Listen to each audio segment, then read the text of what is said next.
पेशावर में गैस के load shedding से एक जानिब घरेलू मसरूफियात मुतासर हैं तो दूसरी जानिब कारोबार ठप हैं। मज़ीद इस रिपोर्ट में।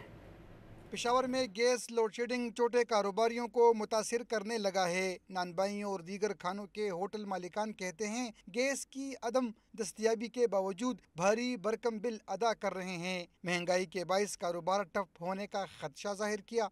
लोड शेडिंग है, 7 घंटे 8 घंटे गैस की लोड शेडिंग हो रही है यहाँ पे।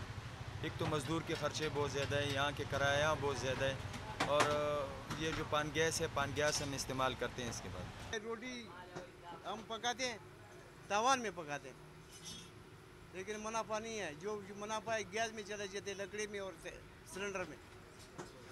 आटे वाले का जो है ना, ये 20 लाख 40 लाख रुपये हम बकाया है। दूसरी जानिब घरेलू सारिफीन भी गैस लोड शेडिंग से अजियत में मुब्तला हैं, जबकि रही सही कसर महंगी LPG पूरी कर रही है। घरेलू सार्फिन उनके लिए 50,000 रुपये दाखिला है, 1.5 करोड़ ये कनेक्शन दे रहे हैं।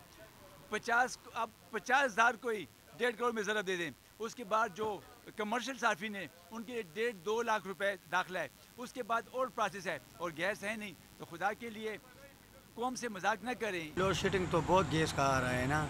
हमारा शाह पे गैस भरवाने का लोग आते तो गैस लोड शेडिंग का बहुत ज़्यादा कमी है, क्योंकि लोग घर का गैस नहीं होता है तो फिर LPG यूज़ करता है, तो बहुत ज़्यादा कमी है। कारोबारी और घरेलू सारिफीन ने मुतालिबा किया कि बरवक्त सुई गैस की फराहमी को यकीनी बनाकर इन्हें मजीद मुश्किलात और महंगाई से बचाया जाए। कैमरामैन असफंदर अंजुम के साथ आरिफ हयात, डॉन न्यूज़, पेशावर।